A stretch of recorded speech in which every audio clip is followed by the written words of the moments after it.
നമസ്കാരം. ബിഗ് സ്റ്റോറിയിലേക്ക് സ്വാഗതം. ഒരു വർഷം മുൻപ് കേരളത്തെ ഇളക്കി മറിച്ച ലവ് ജിഹാദ് വിവാദത്തിന്റെ യഥാർത്ഥ പൊരുൾ പുറത്തായിരിക്കുന്നു.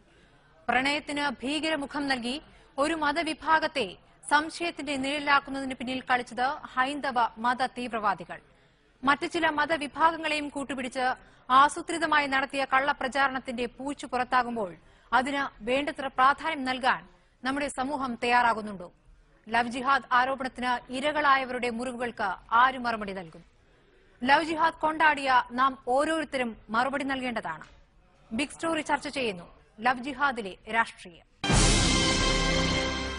2009 ലവ് ജിഹാദ് വിവാദം കേരളത്തിൽ സജീവമായത്. വിവാഹ വാഗ്ദാനം നൽകി മുസ്ലിം യുവാക്കൾ ഇതര സമുദായങ്ങളിലെ യുവതികളെ മതം മാറ്റുന്നു എന്നായിരുന്നു ആരോപണങ്ങളുടെ പൊതു സ്വഭാവം. കോളേജിലെ 2 വിദ്യാർത്ഥികളെ കാണാതായി എന്ന പരാതിയായിരുന്നു വിവാദത്തിന് കാരണമായത്.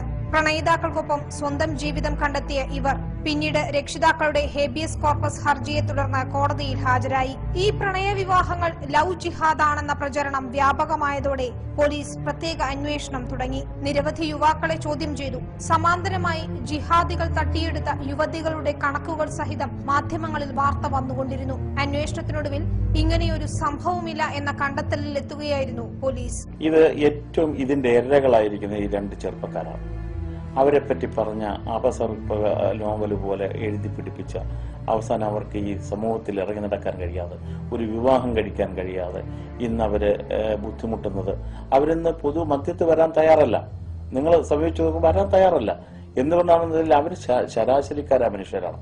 അവർക്ക് ജീവിക്കാൻ കഴിയാത്ത നിലയുണ്ടാക്കി. 2009 കേസുകൾ അവസാനിച്ചിട്ടും ലവ് ജിഹാദ് പ്രചരണം ഇന്റർനെറ്റിൽ തുടർന്നു. ഇതിന്റെ ചുവട് പിടിച്ചു നടന്ന പുതിയ അന്വേഷണം ചെന്നെത്തിയത് hindujagrati.org എന്ന വെബ്സൈറ്റിൽ. ഒരു മതവിഭാഗത്തെ ലക്ഷ്യം വെച്ച് ഈ ഹൈന്ദവ തീവ്രവാദ വെബ്സൈറ്റാണ് ലവ് ജിഹാദിനെ കുറിച്ചുള്ള തുടർ പ്രചരണം നടത്തിയതെന്ന് പോലീസ് പറയുന്നു. ഇതിനായി ലവ് ജിഹാദികളുടേതെന്ന പേരിൽ പോസ്റ്റർ അടിച്ചിറക്കാനും ഇവർ മടിച്ചില്ല. കർണാടകത്തിലെ ബീജാപൂരിൽ സർക്കാർ ഓഫീസിൽ പാക് പതാക ഉയർത്തിയത് ശ്രീരാമസേനക്കാരാണെന്ന് വ്യക്തമായതിനൊപ്പം തന്നെയാണ് ലവ് ജിഹാദിന്റെ പിന്നാമ്പുറവും വെളിപ്പെടുന്നത്. ഒരു സമുദായത്തെ പ്രതിക്കൂട്ടിൽ നിർത്താനുള്ള ആസൂത്രിത ശ്രമമെന്ന നിലയിൽ ഈ പ്രവൃത്തികളെ കാണേണ്ടി വരുന്നതും ഈ സാഹചര്യത്തിലാണ്. News desk reporter.